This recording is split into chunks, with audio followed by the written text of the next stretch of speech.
Back in 1997, Apple was hailed as a savior of the tech industry, taking down giants and returning power to the people.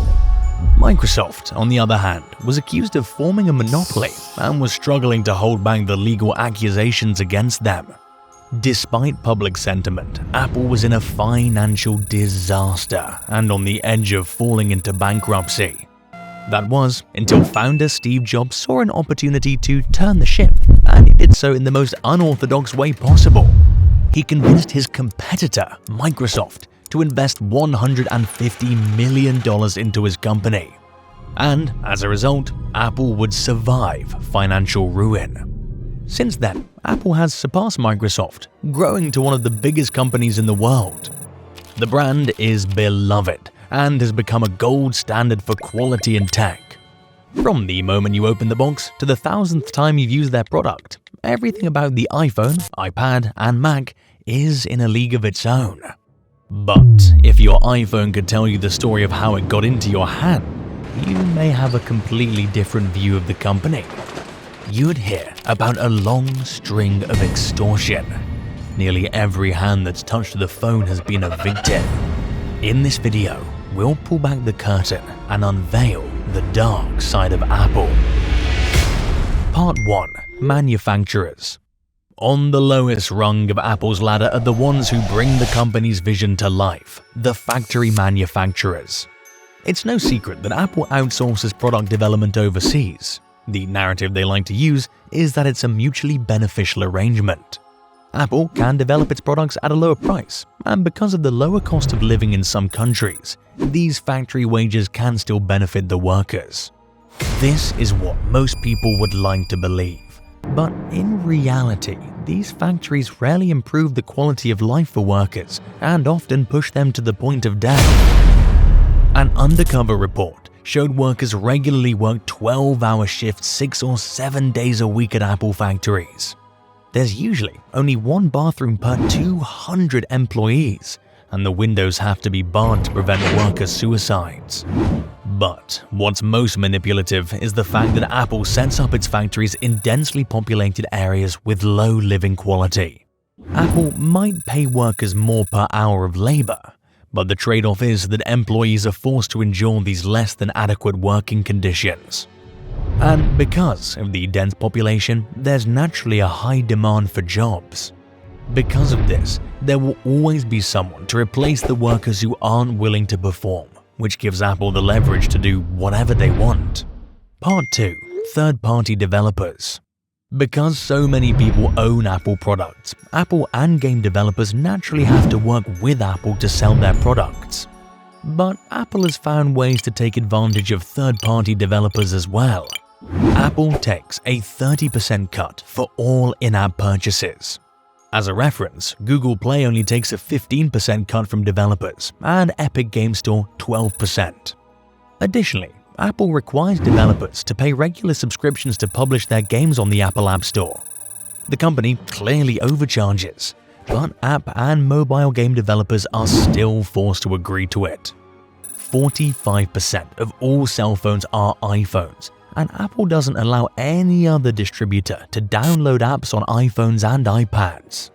This gives app makers no other choice.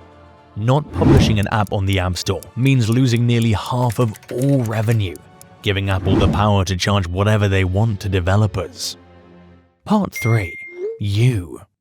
As shocking as it is, the consumers, the ones who made Apple what it is today, are some of the most vulnerable in their ecosystem. Apple has repeatedly shown that they prioritize profits over its customers. They created a system that is designed to hook customers on Apple products and make it as difficult as possible to switch away from them. Apple rewards users for having multiple Apple devices, since they can sync together and create convenience that isn't possible with tech from different companies. But once you have multiple devices synced together like this, you can't switch any of the devices. Apple products don't connect with devices made by other companies, so getting the same level of convenience can mean buying a new phone, computer, and tablet. This is an expensive way to get devices that sync together as effectively, which pushes Apple users to only buy Apple products. Then, once people are trapped into buying Apple products, the extortion continues. The most infamous of these practices was the removal of the headphone plug from iPhones. If Apple users wanted to listen to music, they were pushed into two options. Either buy the small and easy-to-lose Lightning adapter for an additional $8, or buy Apple's $200 wireless AirPods. Either choice makes Apple more money by making their customers' lives a little less convenient.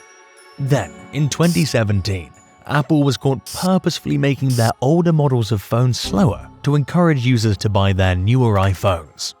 But even after getting caught, Apple continued to do this. They still slow down older phones, citing optimization as the reason. But this is a practice that only exists to profit Apple at their users' expense. Part 4. What can you do? Is there anything that can be done to stop Apple and hold them accountable for their actions? If you're talking about individual action, then the answer is no. Fair working conditions for factory workers would mean Apple products become more expensive for customers, which no one would agree to. Then the people hooked on Apple rely on the convenience of synchronization for their work and personal lives, making the loop of buying Apple products difficult to escape from. But there is something that can be done. If Apple is held legally accountable for their malpractices and is forced to change, then fair practices would benefit everyone who otherwise would be extorted by the company. Europe passed a law requiring Apple to use universal charging plugs rather than their custom-made charging cables.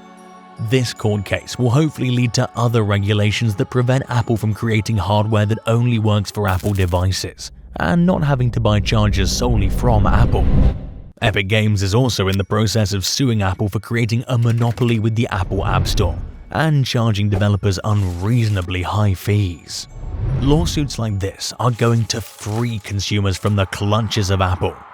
Apple will still provide the same products they have, but without the restrictions that force users to buy their products. Apple is far from the shining company that people hail it as.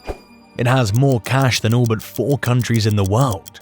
With that much power and influence, the company needs to be kept from abusing its power. Because, as the company is now, they've become the very monster they swore to destroy back in 1997, a tech giant that held an iron grip on the entire industry. Tech giants needed to be held accountable then, and they still need to be held accountable today.